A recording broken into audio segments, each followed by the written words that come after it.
Le second livre des Chroniques, chapitre 25.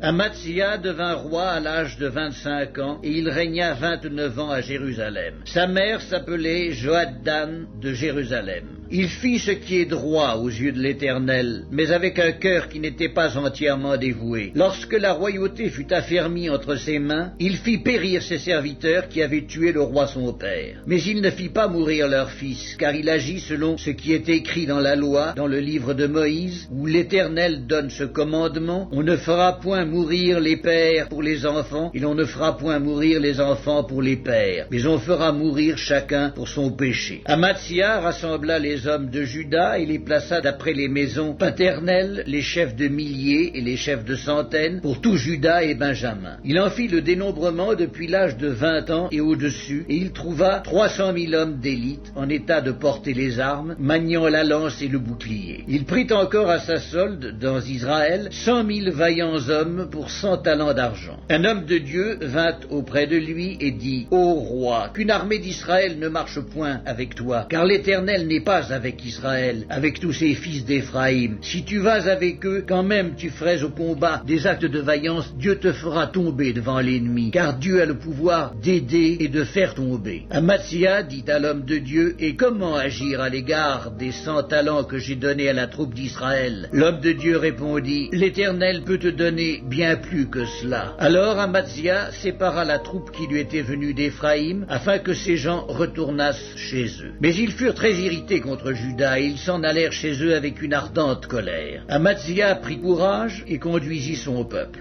Il alla dans la vallée du sel, et il bâtit 10 000 hommes des fils de Séhir. Et les fils de Juda en saisirent 10 000 vivants, qu'ils menèrent au sommet d'un rocher, d'où ils les précipitèrent, et tous furent écrasés. Cependant, les gens de la troupe qu'Amatzia avait renvoyés pour qu'ils n'allassent pas à la guerre avec lui, firent une invasion dans les villes de Juda, depuis Samarie jusqu'à Beth-horon, y tuèrent 3 000 personnes, et enlevèrent de nombreuses dépouilles. Lorsqu'Amatzia fut de retour après la défaite des Édomites, il fit venir les dieux des fils de Séhir, et se les établit pour Dieu. Il se prosterna devant eux et leur offrit des parfums. Alors la colère de l'Éternel s'enflamma contre Amatzia, et il envoya vers lui un prophète qui lui dit: pourquoi as-tu recherché les dieux de ce peuple, quand ils n'ont pu délivrer leur peuple de ta main? Comme il parlait, Amatzia lui dit: est-ce que nous t'avons fait conseiller du roi? Retire-toi, pourquoi veux-tu qu'on te frappe? Le prophète se retira en disant: je sais que Dieu a résolu de te détruire parce que tu as fait cela et que tu n'as pas écouté mon conseil. Après s'être consulté, Amatzia, roi de Juda, envoya dire à Joas,